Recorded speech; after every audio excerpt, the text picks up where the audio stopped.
नमस्ते, मैं हूं डॉक्टर ज्योति लखानी कोलकाता से। आज हम बात करेंगे आयुर्वेद में व्याधि क्षमत्व, जिसको हम इम्यूनिटी के साथ कोरिलेट कर सकते हैं। व्याधि क्षमत्व दो तरह से हम लोग देखते हैं। एक तो हम ऐसा आयुर्वेद में एक्सप्लेन किया गया है कि व्याधि क्षमत्व के दो पार्ट हैं। पहला पार्ट जिसमें हम प्रिवेंशन करते हैं कि कोई डिजीज़ हो ही नहीं, और दूसरा अगर कोई बीमारी है या डिजीज़ है तो उसको कैसे रोका जा सकता है, उसको कैसे ठीक किया जा सकता है। तो ऐसा आयुर्वेद में एक्सप्लेन किया गया है। तो इम्यूनिटी को व्याधि क्षमत्व के हिसाब से बताया जाता है कि व्याधि को किस तरह से हम लोग रोक सकते हैं और उससे कैसे ठीक कर सकते हैं। इसके बाद आयुर्वेद में इम्यूनिटी बढ़ाई जा सकती है या नहीं। जब हम व्याधि क्षमत्व की बात करते हैं तो दो तरह की व्याधि क्षमत्व, तीन तरह से हम इसके एस्पेक्ट को देख सकते हैं। पहला तो हेरिडिटरी जब हम अपने मदर के वूम में होते हैं उस समय ही व्याधि क्षमत्व का रोल आयुर्वेद में एक्सप्लेन किया गया है। उसी को हम बोलते हैं हेरिडिटरी या फिर इन्नेट इम्यूनिटी, जिसको हम बोलते हैं कि हम लोगों ने उसको हम बाय बर्थ एक्वायर्ड नहीं किया, बाय बर्थ ही हमारे अंदर वो इम्यूनिटी है। नॉर्मली जब हम फर्स्ट एक्शन देखते हैं हमारी बॉडी में, किसी तरह की भी व्याधि जब हमारे शरीर में आती है या किसी तरह की भी इन्फेक्शन जब हमारे शरीर में लगती है, तो ये जो इनेट इम्यूनिटी है इसका रोल सबसे इम्पॉर्टेंट बताया गया है कि अगर आपका टाइम ऑफ बर्थ सही है, अगर आपके टाइम ऑफ कंसेप्शन के समय जो इम्यूनिटी फादर मदर की अगर सही रहती है, और बाय बर्थ आपका क्या समय होता है, क्या काल है, क्या ऋतु है, अगर वो बिल्कुल परफेक्ट होती है तो आपकी इम्यूनिटी बहुत ज़्यादा स्ट्रांग रहेगी। अगर उन सब चीज़ों में कहीं ना कहीं कोई डिफरेंस है तो आपकी इम्यूनिटी में कुछ प्रॉब्लम होगी। दूसरा एक्वायर्ड इम्यूनिटी, जो हम लोग अपने लाइफस्टाइल और अपने खाने पीने से, अपने व्यवहार से, अपने नेचर से, अपनी मेंटल हेल्थ से, अपने एक्शन से, हम जो अपनी पूरे लाइफ के दौरान जो हमारे शरीर में हम लोग लाते हैं उसको बोलते हैं एक्वायर्ड इम्यूनिटी। और तीसरी आती है कालजा, समय ऋतु, और समय ऋतु हो गया, एज हो गया। ये तीन जो इंपॉर्टेंट फैक्टर हैं। जैसे चाइल्डहुड में इम्यूनिटी थोड़ा कम होता है, सबसे ज़्यादा स्ट्रांग होता है मिडिल एज में, एंड उस फिर से कम हो जाता है ओल्ड एज में आके। तो इम्यूनिटी जैसे सीजन वाइज चेंज होता है, जब दो ऋतु की संधि होती है तब इम्यूनिटी फिर से डाउन हो जाती है। जैसे वसंत ऋतु में इम्यूनिटी काफ़ी स्ट्रांग होती है, ग्रीष्म ऋतु की इम्यूनिटी डाउन हो जाती है, फिर शरद ऋतु में, जिसको हम लोग सर्दी बोलते हैं, विंटर सीजन में इम्यूनिटी फिर से स्ट्रांग हो जाती है। So it depends upon the age, climate, कैसे आपका लाइफ इसको लाइफस्टाइल क्या अडॉप्ट करते हैं, उसके अकॉर्डिंग भी व्याधि क्षमत्व आपके शरीर में रहती है। तीसरी इंपॉर्टेंट बात, इम्यूनिटी कैसे आप एक्वायर कर सकते हैं। जितना हम लोग नेचर के क्लोज रहेंगे, जैसे हम लोग जानते हैं कि हमारा शरीर पंचभौतिक है, पंचमहाभूत, हम लोग को कोई भी फैक्टर, एनीथिंग, हमारे एक्सटर्नल पार्ट में भी पंचभौतिक है, हमारे शरीर के अंदर भी सब कुछ पंचभौतिक बना है। और पंचभौतिक से ही हमारे शरीर में वात पित्त कफ शारीरिक लेवल पे और मेंटल लेवल पे रजस तमस और रजस सात्विक गुण की उत्पत्ति होती है। यहाँ हम बोलते हैं कि ये क्वालिटीज़ हमारे अंदर इन्हेंस्ड होती हैं।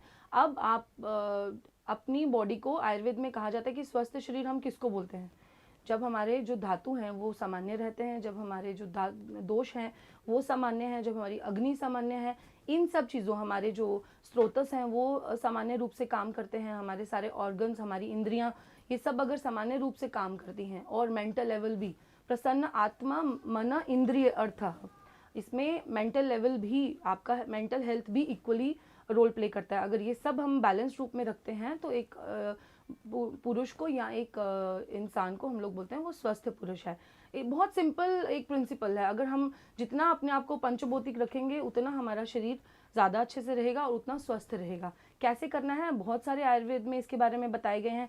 पहला इम्यूनिटी फैक्टर तो आपका, मैंने आपको बताया कि जो आप इनहेरिट करते हैं। दूसरा एक्वायर्ड में आप अपने क्या खाते हैं, किस तरह से आप अपना जीवन व्यतीत करते हैं, आपकी लाइफ में आप कैसे बिहेव करते हैं, आपका बिहेवियर भी उतना इम्पॉर्टेंट है। और किस तरह की दवाइयाँ, औषधि आप अपने शरीर में यूज़ करते हैं जब आप बीमार होते हैं। तो ये सब चीज़ें भी इम्पॉर्टेंट हैं इम्यूनिटी को या व्याधि क्षमत्व को बढ़ाने के लिए। आयुर्वेद में बहुत अच्छा बताया गया है। पहला तो तीन तरह से हम अपनी इम्यूनिटी को डेवलप कर सकते हैं। सबसे पहला जो इम्पॉर्टेंट पार्ट है लाइफस्टाइल, जिसमें हम लोग डाइट और आपका जो फिजिकल एक्टिविटी है वो बहुत इंपॉर्टेंट है। किस तरह का आहार आप यूज़ करते हैं, और वो उसकी आपकी आहार के बारे में जब हम बात करते हैं तो आपकी डाइजेशन, आपकी जो मेटाबॉलिक रेट है, आप उसके अकॉर्डिंग अगर अपनी डाइजेशन को, अपने आहार को लेते हैं, आप किस जगह में रहते हैं, किस क्लाइमेट में रहते हैं, आपके शरीर को क्या सूट होता है, क्या नहीं होता है। ना सिर्फ टंग का टेस्ट, ना सिर्फ फास्ट फूड, ना सिर्फ ऐसी चीज़ें जो आपके लिए इजीली अवेलेबल हों।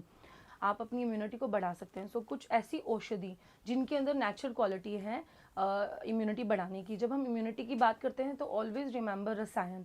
आयुर्वेद में इसका जो एक्सप्लेनेशन दी गई है वो रसायन के फॉर्म में दी गई है।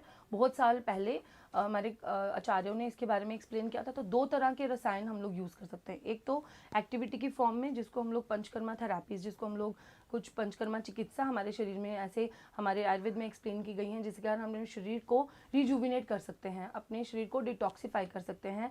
आप अपने हर एक सेल को रिजुविनेशन थेरेपी दे के आप उसको ठीक कर सकते हैं।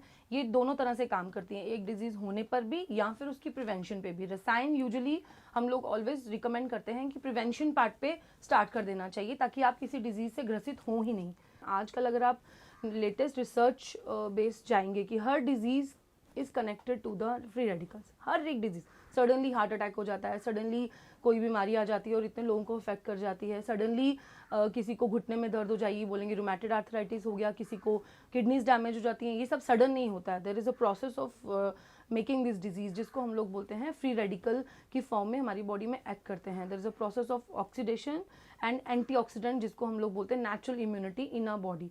अब प्रॉब्लम क्या आ गई है कि आज के क्लाइमेट में ये जो इम्यूनिटी है ये काफ़ी लो हो गया। जो एंटीऑक्सीडेंट की क्वांटिटी हमारी बॉडी में है because of our lifestyle, diet और अदर फैक्टर्स, ये काफ़ी कम हो गया। तो हमको बाहर से इनका हमारी बॉडी में लेना ज़रूरी है in the form of some drugs, जैसे हो गया आंवला, जैसे हरितकी रसायन है हमारा अगस्त्य हरितकी नाम से बहुत फेमस एक रसायन है, जो जिसके अंदर बहुत सारी मेडिसिन डाल के कॉम्बिनेशन बना के घी के साथ उसका एक बहुत अच्छा कॉम्बिनेशन बना के दिया जाता है। और इसके साथ साथ अगर हम बात करें तो हमारा जो अश्वगंधा है, शतावरी है, हमारी जीवंती कुछ ड्रग्स हैं, क्षीर, काकोली, ऐसे बहुत सारे प्लांट्स हैं हमारे आयुर्वेद में, जिनके बारे में तुलसी हम कॉमनली जानते हैं, विच इज़ वेरी फेमस, अभी है भी है। ये सब चीज़ें अगर हम यूज़ करते हैं रेगुलर लेवल पे, लेकिन आप किसी आयुर्वेदिक डॉक्टर के परामर्श के साथ इनको प्रॉपर मेडिसिन की फॉर्म में लीजिए, तभी ये उस तरह का एक्शन आपकी बॉडी में करेंगी।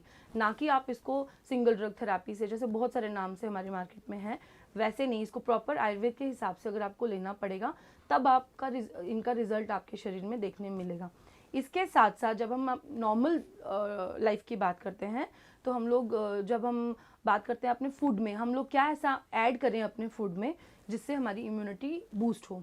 हम अच्छी तरह से जानते हैं कि आजकल हमारा जो लाइफस्टाइल है उसके हिसाब से हम लोग एसिडिक फूड की तरफ ज़्यादा जा रहे हैं, जो हमारी बॉडी के सेल्स को इरिटेट करती है, जो हमारी बॉडी के सेल्स को किसी ना किसी तरह से हार्मफुल केमिकल्स देती है। हम लोगों को अपनी फूड को डाइवर्ट करना है टुवर्ड्स एल्कलाइन, ऐसा खाना जो आयुर्वेद में बहुत अच्छे से एक्सप्लेन किया गया है। जो ओजस वृद्धि जो पदार्थ हैं उनकी बात जब हम करते हैं, तो वो ऐसे खाने होते हैं जो शीत होते हैं, जो आपकी बॉडी को इरिटेट नहीं करते हैं, जो स्निग्ध होते हैं, जो आपकी बॉडी को रुक्ष ड्राई नहीं करते हैं। ऐसे खाने जो आपकी बॉडी में इम्यूनिटी बढ़ाते हैं, ना कि घटाते हैं, जिनको डाइजेस्ट करना बहुत ईजी होता है, ना कि डिफ़िकल्ट होता है। ऐसा सारा खाना जो एल्कलाइन फूड्स की फॉर्म में आता है, हमको वो ऐड करना चाहिए अपनी बॉडी में। अगर मैं आपको एक छोटा सा टिप दूँ, तो आप टूवर्ड्स नेचर चलिए, आप अपने आप को पूरा डाइवर्ट कर दीजिए, नेचर के साथ एक कर दीजिए। आप plenty of fruits, plenty of vegetables अपने नॉर्मल फूड में ऐड करिए, because they are rich in antioxidant, आपकी इम्यूनिटी को बढ़ाएंगे, आपके अंदर नेचुरली वो इम्यून सिस्टम को इतना बूस्ट कर देंगे कि आपको कोई भी बड़ी से बड़ी डिजीज़ या छोटे से छोटा डिजीज़ भी अफेक्ट नहीं करेगा। सो ये है लाइफस्टाइल के रिलेटेड आप कैसे चेंज कर सकते हैं, और आयुर्वेद में कितने द्रव्यों के साथ आप अपने आप को इम्यूनिटी को एनहेंस कर सकते हैं।